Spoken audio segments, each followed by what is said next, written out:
good morning, depending on where you're based. Thank you for joining today's session brought to you by Ingram Micro under the Ingram Micro 1. We'll just give it a few moments, everyone, for a few more people to join before we actually kick off. A little bit about housekeeping. If you do have any questions, we will be taking question and answer towards the end. Please feel free to enter those into the chat window in Teams there, and we will get to questions in due course towards the end of the presentation. All right, well, I think we shall kick off. We've got a lot of people in attendance, so once again, welcome. Thank you to everyone for joining today's session. I think it's going to be really interesting, well spent hour. So let's take a look at the agenda today and our guest speakers. So joining us today, Candid Wurst will be taking us through a quick presentation, which will cover what that is. But Candid is our VP of Cyber Protection Research. David McIntosh, whom you may or may have already spoken with, or already know, is our Senior Solutions Engineer looking after ANZ. So today's agenda is, I'm going to do a quick introduction to who is Acronis. So for those of you that haven't interacted with Acronis before, we're going to make a quick introduction to who we are. Then Candid's going to take us through cybercrime as a service and cyber protection as the ultimate defense, which is a really interesting presentation. And following Candid's piece, we'll be switching over to David McIntosh, who'll be taking us through a live demonstration of the platform. We'll then address any questions and answers that you folks entered into the chat box, and then we'll do a quick wrap up and go from there. So once again, thank you for joining, everyone. Acronis, you may or may not know, we were founded in 2003 in Singapore. Our corporate head office, however, is based in Schaffhausen in Switzerland. We still run our international HQ out of Suntec Tower in Singapore. And, we're rapidly growing business, very much cloud first. Our cloud business is growing year on year in excess of 100% year on year. And as you can see there, we work with huge numbers of business partners, businesses and customers, consumers, all the way through what we call prosumers.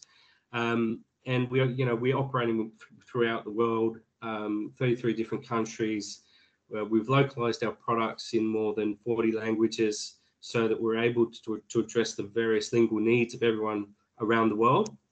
And, we will continue to, today we're going to sort of talk about Acronis Cyber Protect Cloud, which is our leading cyber protection platform. And we're going to talk about,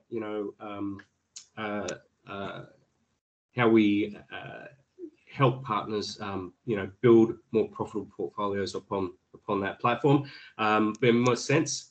So what we'll do right now is we're going to switch gears, and Candid's going to take us through his presentation. Hello and welcome. My name is Candid West. I'm the Vice President of Cyber Protection Research at Acronis. And I'm delighted to talk about all those cyber threats out there and why cyber protection is the ultimate defense against it. I mean, lots of things have happened in the last 12 to 18 months, right? But let's see how you can actually protect yourself and all your customers against those threats. So with that, let's dive right into it. And I mean, probably, hopefully by now we are all aware of those phishing emails out there. But who wouldn't click on those? Are you sure that none of your employees, none of your customers will click on them? Are they protected against them? And of course, phishing emails are just one part of it. We see more and more of different threats coming in by email. About 94% of all the breaches actually start with an email, stealing your passwords or delivering some malware in an Office document with macro. We also saw more and more exposed services like VPN, Microsoft Exchange Server, or RDP, which either have weak passwords or are not patched, and therefore can be misused and exploited by the attacker. Unfortunately, we also saw more and more software supply chain attacks. SolarWinds, or even the Kaseya Reval ransomware attack, which managed to use those trusted tools against you. Classical living off the land attack against you as a service provider and then against your customers in the end. And of course, yes, we also saw many people moving to the cloud, digital adoption finally happening, but unfortunately, not all small and mid sized companies do have the knowledge or the resources to protect themselves against the threats out there. So, misconfiguration, like a AWS S3 bucket, is unfortunately still happening. And of course, ransomware. Ransomware has increased by 65% in 2021, and we see that it's still growing because it works, because it is very profitable for the attackers, and that's why they're probably not going to stop. We also saw an increase because they are actually using a ransomware as a service model. I know it sounds funny, but unfortunately it isn't, because that means more and more people can use ransomware even without the knowledge of how to use it. And I'm not kind of claiming that you should do it here. Don't do it. It's illegal. But we see that they even provide you with videos, with text, helping to kind of compromise more victims in the long run. And unfortunately, some ransomware groups even have started to go after the exact location that they try to attack. So they're trying to recruit insiders inside your own organization or your customers, and then they offer some benefits like a percentage of any ransom that will be paid if they double click on the ransomware. So fingers crossed that your security solution can actually protect against those. And we see there's so many different threats out there, right? Coming from all the different angles. We talked about ransomware. We talked about phishing emails that might steal your passwords and then allowing them to attack you maybe later by connecting to the VPN service. Or the insiders, as I said, they might be stealing your data. They might be attacking you by double clicking some ransomware. But of course, we also see the classical weak passwords still being used by the attackers. So are you sure that all your customers are not using the same password for their corporate accounts that they also use for their social network? And then maybe the next Facebook, LinkedIn, Twitter breach with some passwords being leaked might actually lead the attackers to use those to go into the company. And sometimes you can't even really do anything locally because it's just a distributed denial of service attack taking you offline. And I'm not talking like Facebook, who was offline for 6 hours, but actually offline for a small business, which can take them offline forever. Because, well, if you can't serve your customers, they might switch to someone else and you might not recover from that loss. So, well, what are you as a service provider probably seeing some of the challenges? Well, you can have point solutions for all the different things that I just talked about. We of course see that yes, you should have vulnerability assessment and patch management. You should have a security solution, which is kind of more than just a traditional antivirus. You should have backup and disaster recovery plans. You should have some device inventory, and so on, the list goes on. But if you're just using point solutions, well, that might make it quite difficult because now you have multiple agents on the endpoint, so the resources will be shared among them. So that's not going to be easy for the system, but also not easy for yourself because you're increasing the complexity on the end system. Acronis did a survey at the beginning of this year, and we asked customer how many security solutions are you using in parallel? And 21% responded that they are using more than 10 different security solutions in parallel. I mean, just imagine how complex this is because you need to train your staff for all the new consoles. You need to probably copy paste from one end to another if you want to have the holistic protection to increase your resilience against those cyber threats out there. And that means most likely there will be some mistakes made, and those are exactly the ones that the attackers are misusing because they will just try and find any of your misconfigurations that they can use to bypass your also nice mounts and kind of security solutions that you thought will protect yourself. And unfortunately, MSPs are having a crosshair on their back. We see more and more attacks against MSPs because for the attackers, they're kind of a multiplier. If they successfully compromise a service provider like CompuCom, then they can go after all the customers afterwards. We've seen it with the Revile Kaseya ransomware attack, where they managed to get about 60 service provider compromised, and then that led to about 1,500 end customer being compromised by the ransomware. So it's a multiplicator for the attackers, and of course, they also love all those tools which are already in place, like RMM or PSA solutions, to distribute their own ransomware inside the organization. So they're basically using all the hardware you put in to automate software delivery, software deployment, to deploy the malware inside the organization. And unfortunately, it's not going to get better because we see, yes, it is working, so they can misuse the trusted relationship, and unfortunately, they will be successful in many, many cases. But, well, just in many cases, not in all cases, well, that's because Acronis started with the Acronis Cyber Protect solution. We are a strong believer that you need to have a holistic approach which integrates next generation security tools with the trusted backup and disaster recovery from Acronis, together with management tools to have vulnerability assessment and patch management, but also remote access or inventory, and all in one agent and in one console to reduce your all overheads and reduce the complexity of your IT infrastructure. So if you look at the security, Acronis Cyber Protect offers a multi-layered approach. So starting, of course, with the vulnerability assessment and patch management for prevention, but we also have URL filtering, blocking different categories of malicious websites from getting accessed. We have cloud and local signature and reputation-based detection. We have artificial boosted pre-execution static analysis, so detecting similar files based on artificial intelligence. We also do behavior-based tracking, so any strange, suspicious behavior on your workload can be detected, and the whole thing is threat agnostic. So even if there is a ransomware which we have never seen before, we will block it without losing any data on your system. And of course, we also protect our own solution and all the backups from any tampering of the attackers. And even should all of those layers fail, you still have the trusted backup and disaster recovery that you can use. So you can spin up a backup as a virtual machine in the cloud, you can fail over to a disaster recovery site, or, well, you can even ship your physical disks if you need to. So you have all the different options available to actually be protected for all the different angles of attacks. And it's more than just the point solutions. If you think about it, combining those in one agent allows you to actually use the synergies, right? So you can, for example, create a backup each time before you roll out the new patch. And should there be any issue with the hotfix with the patch, you can simply roll back to the last known good backup, which not going to be 24 hours, but it actually is just going to be 2 or 3 minutes before the patch, all in an automated fashion.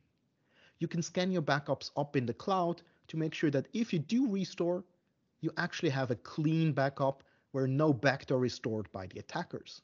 Or you generate an allow list out of your old backups to know that should there be any false positive, it's not going to remove any of your critical infrastructure applications. And all of those different synergies can be used to actually boost up your prevention, your resilience level, by even reducing the overall complexity. So it's a win-win in the end. And yes, as I mentioned, it's all in one agent, in one console, from one company, so allowing you to actually make it even easier to interact with it, easier for your admins to learn about it and configure it, saving your time and overall making you able to protect your customers adequately as you should. So, well, it's going to get even easier for you, of course, as a service provider, as the solution is not just kind of over all of those silos, but it also is specifically built for service providers. So it scales, it is multi-tenancy, it can be white labeled if you want to have your own logo.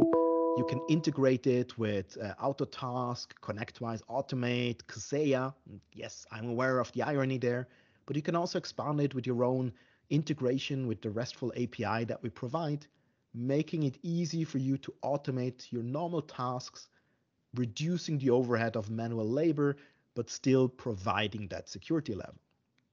So, well, keeping everything together, and you can even switch on and off individual features. So if you're still using some old backup from some competitor, well, just switch out our Acronis backup for the moment, and maybe in a few months you want to switch it on because you changed the contracts.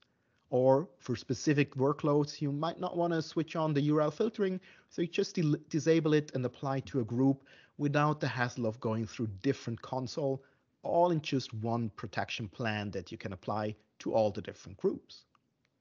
So as you see, Acronis Cyber Protect is the only solution on the market which can provide you this holistic approach between next-gen cybersecurity, data protection, and manageability, all in one solution, integrated, and not just point solution, but integrated fully to have the benefit of those synergies from all the different layers. So starting with prevention, with, as we said, patch management, but also awareness training or our CyberFit risk score, to, of course, detection, response, and recovery, which is very important. So if something goes through, you can still detect it, you can react quickly and respond to anything by restoring if needed, but also just terminating the threat if that's already good enough to prevent any further damage and restore the normal kind of back to business behavior.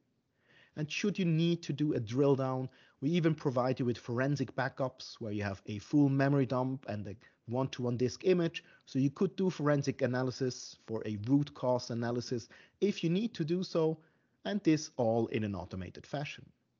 So if you want to learn more, come to Acronis. We're happy to talk about the Acronis Cyber Protect and all of our other solutions, which can help you make your life easier in protecting your customers against the threats out there. And as you saw, they will unfortunately still increase even for the next year, so better be prepared.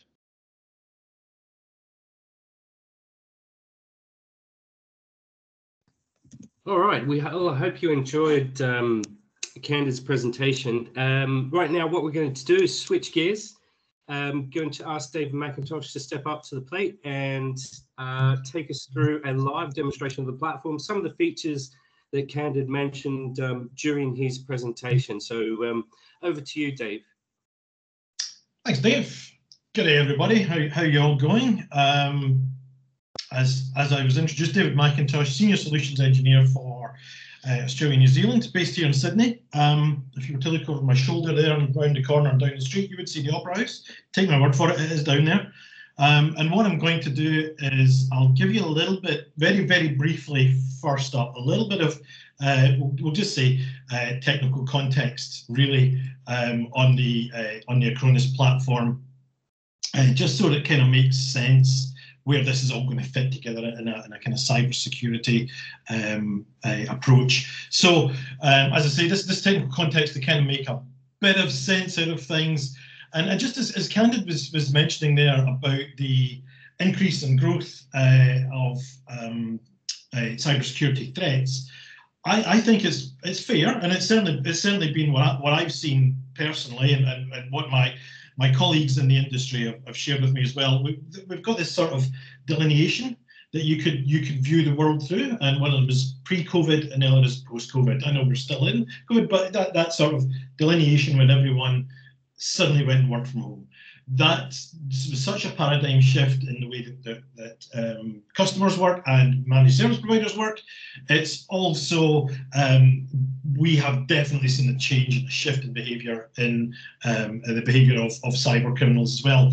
Also, just not to just frame this as an all about the bad guys versus the good guys kind of argument. There is also the unwanted reality of, because of the paradigm shift in the way that we deliver information technology and data services and just everything as a service, because of that paradigm shift, mistakes get made, gaps have appeared, gaps have been exploited. So it's not all malicious. Sometimes it's just, human nature and best intentions are not enough to be to remain secure. So we've definitely seen this shift. And look, I'll give you another kind of observation from Uncle Dave, which has been this, that in the past what we typically saw with the likes of ransomware, what we saw was you would see targeted attacks on large organizations, and you'd see more opportunistic attacks on smaller organizations who maybe hadn't patched and so on and so forth. What we've definitely seen a shift, and I say during this COVID era and beyond, we have seen more targeted attacks on smaller targets. That has absolutely happened. Now, I will tell you and we can back this up. One of the things we do here in Acronis in Australia is we run these bait systems. So they're systems which we kind of dangle out there like they're on a little fishing hook, and we've also got email accounts that we do this with as well, and sign up for things that maybe you wouldn't normally sign up for, and just to get a profile and a feel for what is happening, and so we get this sense. We're absolutely seeing this shift towards targeted attacks on the lower end of town. Like I say, these are fictitious accounts, and they're getting profiled. So that's absolutely happening. Now, one of the things, again, this is technical context I want to give. One of the things that I get asked frequently, at least every week, if not every day, definitely every week, is you heard Candid talk about this holistic data protection approach as opposed to a point product approach. But what we invariably get asked, what I invariably get asked, and I'll be honest with it, I asked it myself right at the outset, is like, can you compare Acronis to a product I already know? Because I need that comparison mentally to see where it fits into the jigsaw. And that's actually quite telling that we think that way. And what happens is we could view Acronis as having a kind of Schrodinger's answer to that. There's two diametrically opposite answers that are true simultaneously. One of them is there are no competitors. There is no one who does the same as us. The second answer is we've got about 40 competitors simultaneously, and you could kind of you're more likely to be 0 or 40, not as opposed to being in the middle for what products to compare to. So what this means is this holistic sort of umbrella to do data security covers lots of stuff like, the classic things you'd expect to see, antivirus, anti-malware protection, device control, that sort of thing, but also a degree of management, like some remote management capabilities in there as well. And then, of course, backup. This is your core product. And these functionalities are in there to protect, as Candid was saying, your approach will be always, no matter how well designed the system is by a human being, if it gets circumvented and broken, you need another line of defense. So it's that multi-layered approach is what we all do with with the multiple security tools we have. How do we integrate all of these together so that we don't end up with the situation of it's like a jigsaw, but all the pieces have been made by different manufacturers, and so obviously there's little gaps, and then it's tricky, shall we say, and at the end of it you find there's a piece missing. So that's the core idea. Secondly, what we also do as just as for managed service providers, we've seen in the past people we've done this as well ourselves in the past. Software that is being delivered as say at 3 levels, essential, standard, and enterprise, that sort of thing, or variations of that, gold, silver, bronze, whatever it's going to be.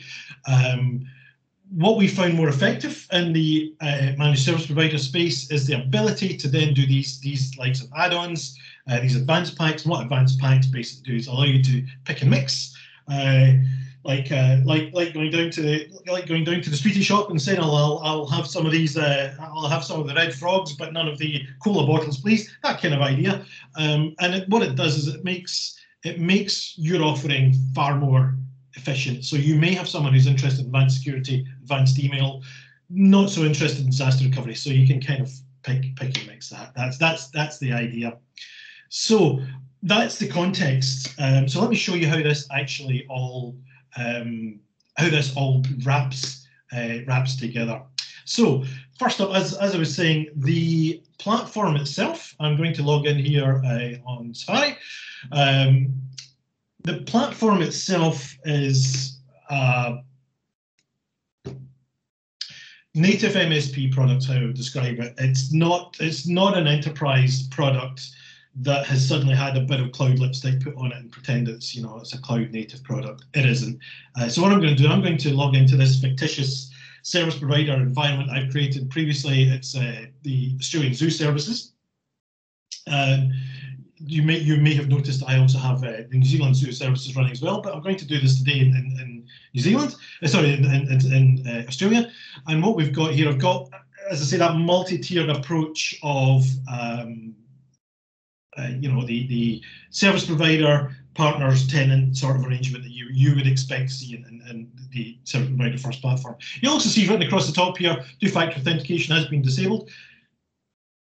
Do as I say, not as I do. I've disabled this because it's not a production environment. This is, you know, this is in a production environment you would absolutely have your 2FA enabled, and also as some of you may be leaning into your speakers at the moment and recognise, yes, I am Scottish, and as you know, we're notorious for no one tells me what to do. So let's just get rid of that little nag, and we will log into Sydney Zoo.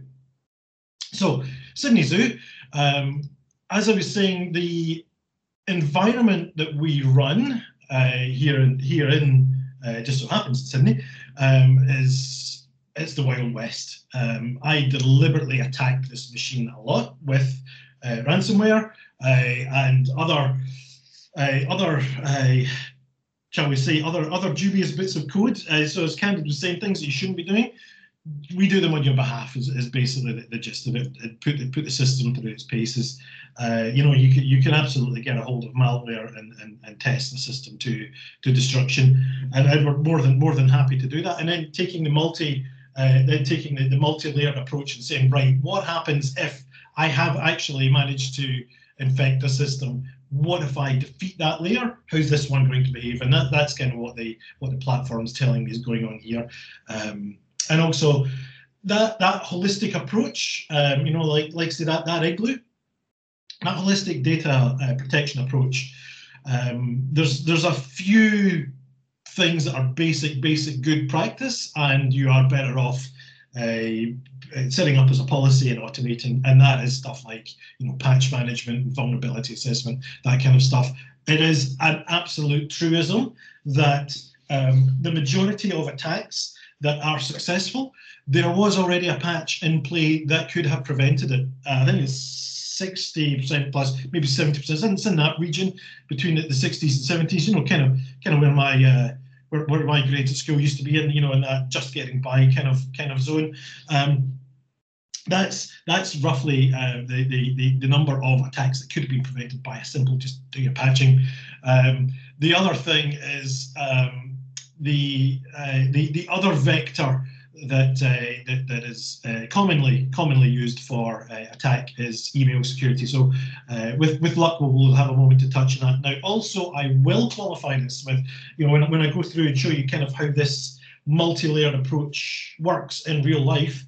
I will preface this with saying this is very much a sort of helicopter view. We don't really have time today to dive into the details, but absolutely more than happy to drill into any specific parts. Again, especially if you think of that igloo, whether it is, you know, disaster recovery or email security, whatever. So there is a larger conversation that could be had, but not this day. Is kind of what we're saying there. So. A couple of things also just to mention here. This dashboard, nice and easy to work with. You know, you use widgets and so on, and you can do your security alerts using widgets and widgetization, and these are editable. David, sorry to interrupt. Can you reshare your screen? I lost your screen. The screen dropped off. Right. Yeah. How's that looking? No. No. No. How about that? Okay, it's coming up. Yep. Okay. Thank you. Right. Still sharing, is it? Yep. Yep. Thank you. Yeah. Okay. So what I'll do is I'll take it out of full screen just to make it that little bit easier to work with. So like I say, the idea of widgetization is, you know, it's an easy way to build a dashboard, which is great. Dashboards are nice. It's a great way to see what's going on at a glance at your sort of holistic level. The reason I'm kind of mentioning that is because same concept, then goes for reports. So, for example, if you had something like, you know, what are the threats I've currently had? What has been captured and what's been mitigated or remediated? We can absolutely set this up in such a way that we could, you know, we could email this to ourselves in an Excel file, which could then get drawn into a CSV format and put into a reporting tool, or we can automate this, send out to the end user, because the idea is we want a system, as a service provider, we want a system which is so effective the end users don't actually see what's going on. Now, that's a double-edged sword, because I have absolutely seen this in the past where then customers come back and say, what am I paying you all this money for? Everything's hunky-dory. It's all rosy in the garden. Why did I pay you so much money? So that having that ability to just automate, report, and say, this is what I captured for you this month, sort of thing. And we can also do this as an executive report for. The reality of the world is the people who make the financial decisions about products aren't necessarily the most technical, so an executive summary is quite often a nice way to just kind of take the heat out of that before it warms up. So kind of when we are, two core concepts about the CyberProtect platform. These are your sort of day one activities, sort of devices and plans. Now, I'm not going to spend too much time on devices. Like I say, I would normally drill into this in a lot more detail.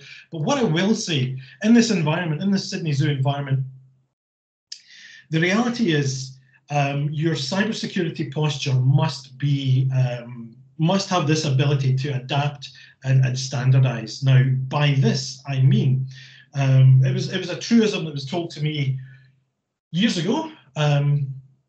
And a true story. It was a sheriff from Texas who told me this. He told me, Dave, my time, 90% of my time is taken up by 10% of my repeat customers, shall we say. These same 10% hardcore of people will take up 90% of my time, and you could see them coming, sort of thing.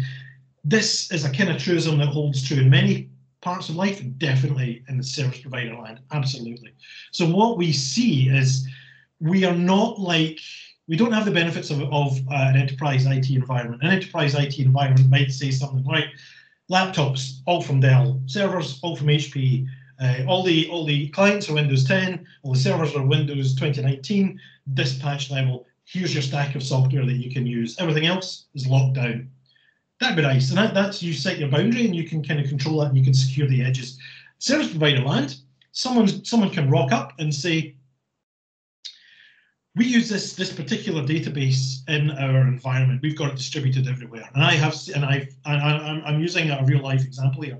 We have this particular database. It only runs on Windows Server 2003. We know Microsoft don't support it anymore, but to migrate would cost too much money. The company's gone bust. It's just a consultant. We'll do the upgrades. It's going to take too long, too much money. Blah blah blah blah blah. 100 reasons why they're still using this old platform.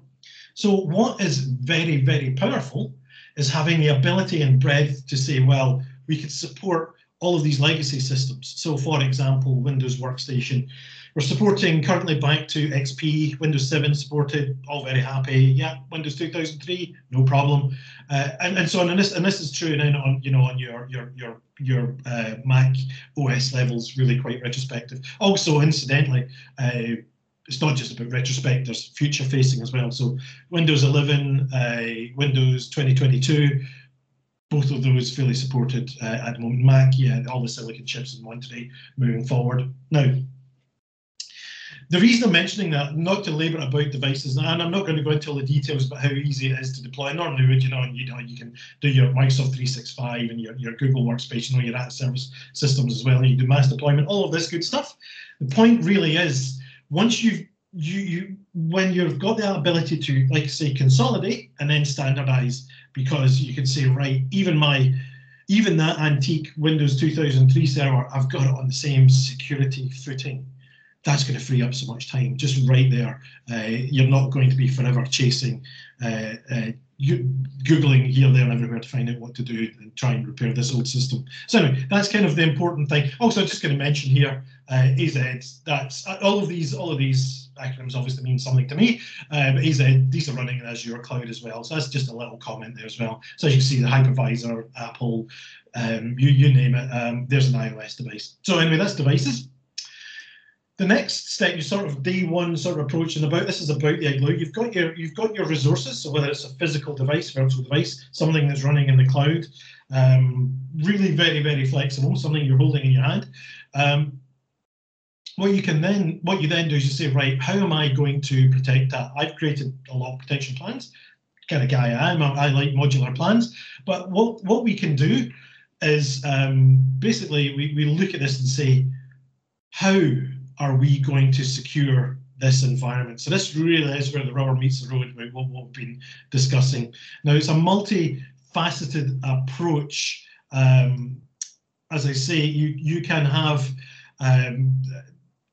your absolute best antivirus and anti-malware, and saying, right, that's all I need. I don't need to back up. Obviously, no one says that. You know, it's a bit like going down to the Volvo dealer and saying, yeah, I like the new Volvo. Yeah, I'll take that with the beige leather seats, leatherette. Yeah, I'll have some of that. Thank you. ABS brakes, absolutely. Yep. Power steering. Yeah, I don't need that. ABS brakes is sufficient. You wouldn't do that. You need both. You know, you need the whole safety package sort of thing. Same idea. What happens if you've got this, you know, what happens if something does get past? And I'll show you, because I've deliberately circumvented system. What happens if your antivirus, anti-malware is circumvented? How does backup capture that? How's that then remediated? How's that then reported? That sort of thing. And as you can see, this backup plan lets us do, this protection plan lets us do lots of useful bits and pieces. Again, we're not talking about backup today, but this is, you know, it's a full fat backup that we would expect to see.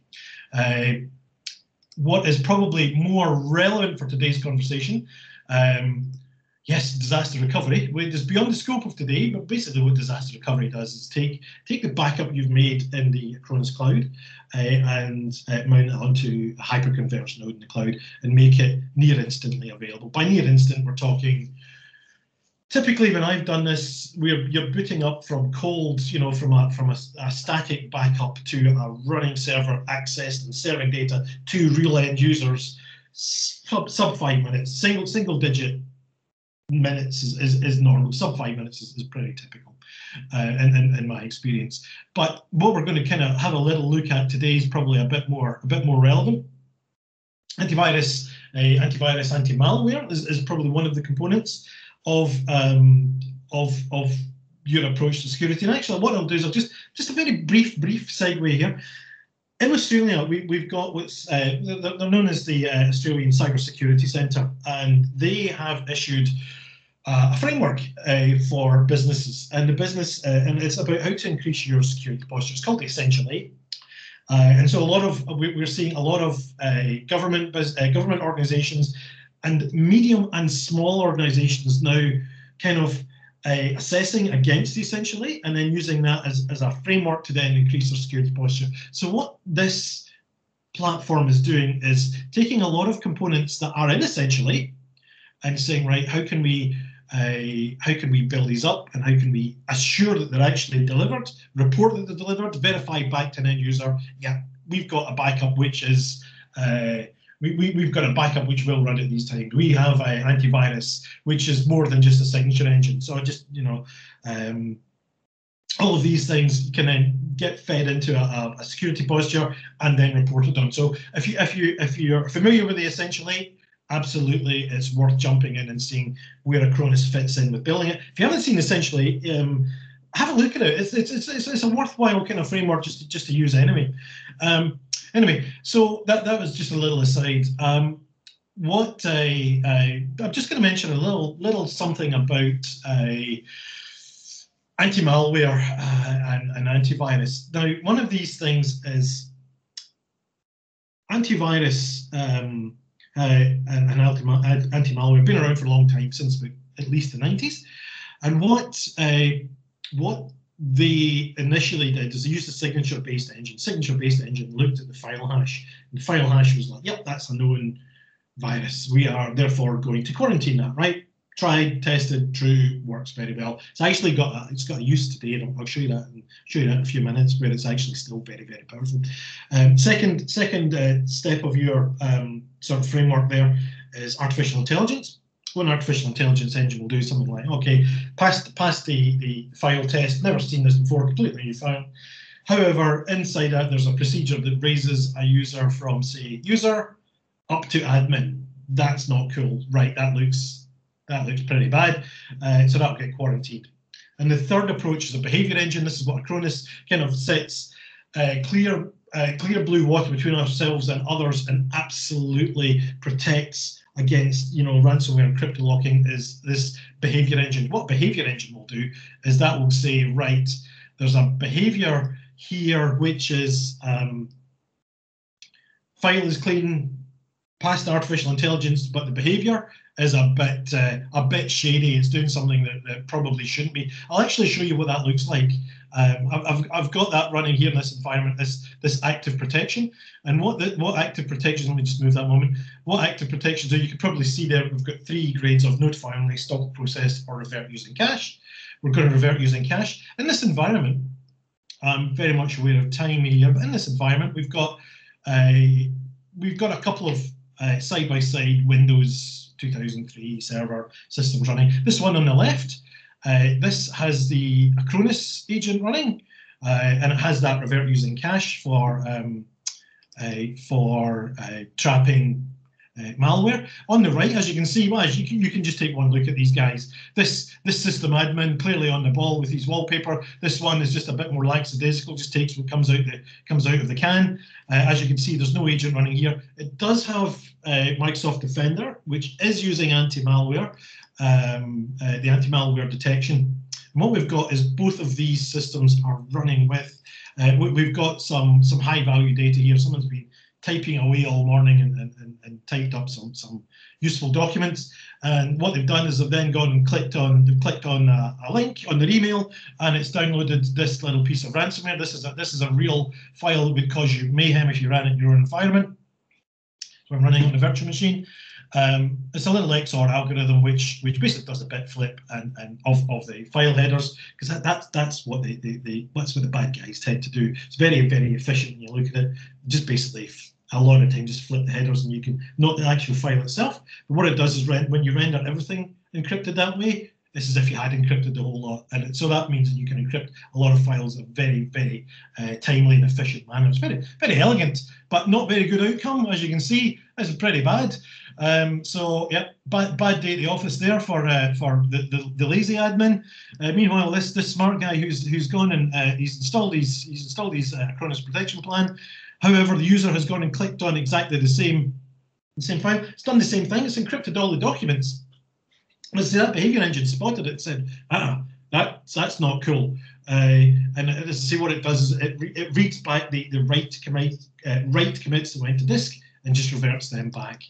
So as you can see, they're still working. So that's kind of the idea of this is probably your first line of defense against ransomware. And as I say, this is ransomware. So even if it's passing lots of different mechanisms for trapping it, which by this stage it probably has, even if it's then spotted as behaving like ransomware, you know, if it looks like a duck and quacks like a duck, it's probably a duck. That's what this is doing. So that's a very, very powerful way of kind of trapping that kind of behavior. And as I say, use a service. In an ideal world, the user just goes on happily about their day, but use the service provider. You will. You should have seen. You should have seen an alert come through, probably a little quick for this. An alert will come through here and say, this is an example of it here. This behavior has been spotted and trapped and remediated, and this is how it's behaved. So that's a revert using cache, like I say, that layer of defense. There's a couple of other layers, as I say, that is absolutely core and critical. And I'll just, before I move on, there's all the other useful bits and pieces you'd expect in full feature antivirus, anti-malware as well. There is also URL filtering and stop people clicking on. These are typically used to stop people clicking on, webmail, which is, that sort of vector, that sort of thing. But yes, these are predefined or user-defined locking down URLs for people to access. There's people always ask about this. Why is Windows Defender in there? It's in there because it allows you to manage Windows Defender. It's not actually relying on Windows Defender. That's like running on that Acronis malware. This is basically saying we recognise you might already be running Windows Defender, so you can basically manage it from here. That's all that means. Let's say vulnerability assessments are a very effective way of just basically saying, right, this is a way of measuring, do I have the latest, most up-to-date patches in my environment, and so on and so forth. And that then feeds up into things like a data protection map and so on. Patch management, just to mention about this, like I say, the overwhelming number of compromises that people suffer, there are patches for them. So in this scenario, we could use this. We would typically use this for patching. The Microsoft, which is typically, obviously, the operating system. You can go and patch whatever that's going to be, and have it policy driven, whether it's critical update or major update or minor, and then you could set a policy on when they're going to be rolled out. And like I say, the core concept, one of the core design concepts of Acronis is simplicity, because as Candid was saying, the more tools you've got, and the more bells and whistles, and the more complexity, the less likely you are to use it. The more you can automate stuff, especially the repetitive, because repetitive is tedious. If something is repetitive and tedious, we're all human beings, we're all easily distracted, and probably for good reason. We're not necessarily going to be on top of the patch management we should be. So that's a great candidate for offload to a system, and this is also true for non-Microsoft products as well. There's a real, there's an old favorite there, Google Chrome. So same idea. Like I say, that's your penicillin, shall we say? Have some of this. Actually, maybe not penicillin. Something you would use preventatively. This is your vaccine, basically, against an attack as your patch management. And just lastly, just not to very much aware of time, I want to leave some time for questions and answers. Also, in this environment, having on the same agent, and like I say, this whole idea is being able to unify this so that it isn't this multi-headed monster that we're managing. We have the ability to then, lock down devices. So you'd absolutely do this on a server, lock down USB devices, but you might want to do something like this sort of in a system that might be in an office reception, that kind of stuff. So that idea of make it simple, you're more likely to use it. Now, very, very quickly, just before I kind of wrap up, there's a couple of things where this is then. Where the rubber meets the road, and where does this actually show, and how do I know that this is increasing my security posture, as I say, compared to the likes of the essentially. So if I was to pick on the machine, this is the potluck part. Hopefully I've got something in here that I have attacked earlier and is going to act up for me. Not that one, that's all pretty clean. If we go in for, let me just have a look on this system. What I want to do is, let's have a look at some of the recovery points. There we go, this is what I'm looking for. This is backed up in the cloud or local. What has happened here, as I was saying, I have infected this system with malware. I did it probably, as you can see, sometime in this period here between November the 1st and November the 17th. What has happened? Now, I deliberately got this system infected and backed it up. What the Acronis engine also does is scan your backups in the cloud and in the Acronis cloud and say, right, using that signature engine I was mentioning earlier, it will then find, sorry, Macintosh has been busy in here with all these ransomware as usual, and I can then, it's going to tell me these are infected, which is great at a glance because most of these crypto locking and the like, they're time based. So this is maybe designed to attack typically things like Thanksgiving weekend that we just had. Christmas is a great candidate. You name it, any long weekend, great candidate for your malware, your ransomware being triggered. So what this is going to allow us to do is see retrospectively what has been infected. Nice. Also, look, here's a true story, and I'm hoping not to offend anyone on this, but this is another true story. I used to own and drive Land Rovers a lot of the time, and one of the joys in Land Rover ownership is you get warning lights a lot. And what would happen is a warning light would come on, and you'd scratch your beard and say, right, is that an actual fault or is that the warning light that's broken? You couldn't tell, so you had to go a little bit investigating. So what this is doing, not just we're getting the warning light here, we are sorry Land Rover users, but you know, I think I feel your pain. But what we're getting here is this is also it will report that it has done a scan and it has not been infected. So that's a factor as well. And what we basically do is it's a one-click solve sort of thing. So what we do, what's called it's a safe recovery. What safe recovery will do is allow us to take that infected found infection in that backup. We can take that whole backup, because the one thing you don't want to do is actually tinker about with the backup. Your backup should be untouchable and unmolestable.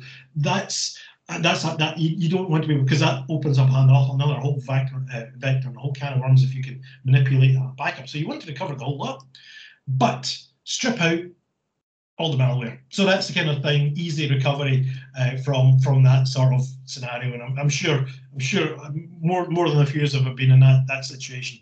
So just a couple of other things to very quickly mention. Disaster recovery, that's if the whole thing starts going horribly wrong. And the last vector, email security, I will just very quickly show you. I'll show you this on a different platform, so don't want to cause anyone a nosebleed with motion sickness there. What email security is just, again, adding another layer on, using the same platform, the same paradigm, to kind of shield against what I was doing there about that XOR algorithm I was doing that might be deployed by email. What this can be doing in this environment, as you can see, it's connected to the environment I was just using there. What this is doing is shielding, so that would have prevented that coming in the first place. So this is, again, another one of your layers. I've only got like 1 minute to talk about this, but it's a very advanced anti-spam, anti-phishing, antivirus, anti-malware, very complicated layers of protection, or that every email then just gets passed through to make sure that they don't get through to your end users who'll be a bit click happy. So there we go. This is an example of someone I've created here. Chunky Jim at Outlook. He's got a bad habit of sending emails that falls foul of many of these things. He sends phishing emails and all of this good stuff. So this is kind of wrapped into the whole environment. So on that, I'm going to stop talking. And like I said, that's very much the sort of the view from 30,000 feet or 10,000 meters, depending on how metric you are. So on that, I'm going to stop sharing and kind of open it up for has there been any questions, Dave Clark? Yeah, thanks, Dave. I think that was a really good overview, particularly in light of what Candid shared during his presentation. And just to reiterate, I think the email security adds a really important layer to the overall platform. And unlike content disarm or other email filtering, sandboxing type solutions in the market, the platform actually scans 100% of traffic, including internal traffic within an organization. So very powerful tool that Dave touched on right there at the end. So let's see. Oh, geez, it's pretty quiet on the question front, Dave. Seems that, you must have done a fantastic job, mate, because there's no questions at all at the moment. So look, if anyone does have any questions, or if you don't feel like sorry, we have a question. Does Acronis provide phishing email awareness training as part of the email security service? I can answer that one. I think, thank you, Dean. That is a good question.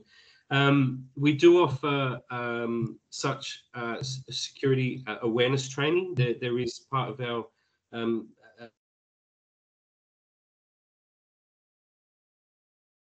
the email security platform itself. It does have contextual.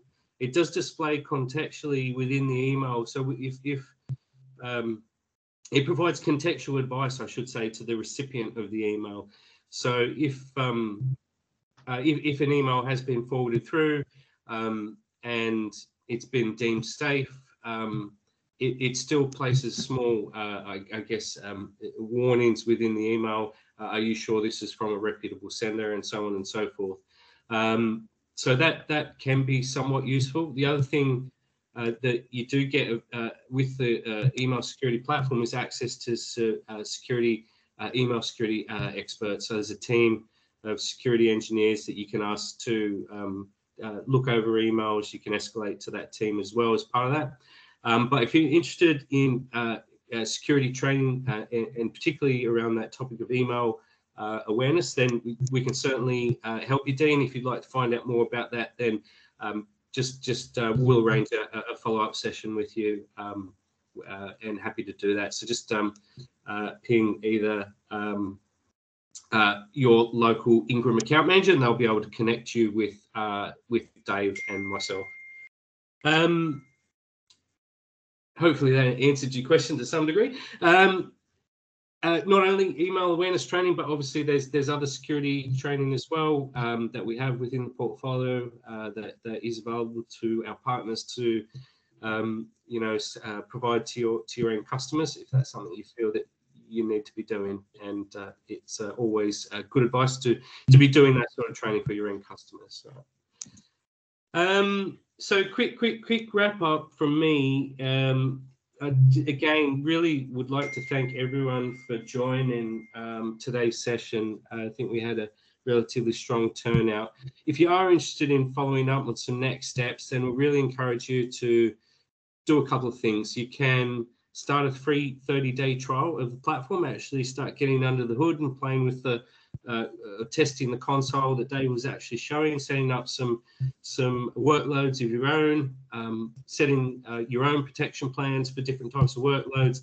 That's free of charge for 30 days. You can do that, or you can provision a trial account within the Ingram Micro Cloud Marketplace. Just be sure to select the reseller solution within the cloud marketplace. If you're unsure of which option to select in Marketplace, reach out to your Ingram account rep or to us, and we'll be able to help you provision that 30-day trial. Make sure you provision it in the right spot. The other thing is we will be running regular platform demonstrations going forward in the new year. If you're keen to get a look under the hood right now before Christmas, and you're thinking that's something you might want to get into during the downtime, because I think a lot of our customers will be spending the holiday season having holidays, then please reach out to us. We'll be more than happy to arrange a one-on-one session with you, talk through different aspects of the platform, not only the technical ones, but the commercial aspects, how you monetize it, how it's licensed, and how you can get started and so forth, and your options in that regard. So call to action: if you're interested in learning more, reach out to us. We're here to help. We have got some complimentary resources that we will make available to everyone. The webinar today has been recorded, and we will be providing the presentation deck that I've been showing. So these links will be within it. Some good resources there. Strongly recommend reading the cyber threats report. It's a good read. But hopefully you'll find some of those resources of use. And with that, I think, if there's no further questions, and I guess I'm not seeing any. Sorry, I do have another question here from Atul. Sorry, we'll get to that. We'll cover any questions before we wrap up. M365 licenses also offer ATP security feature. Is this not enough? Well, actually, the Microsoft 365 included email security services actually fall quite short.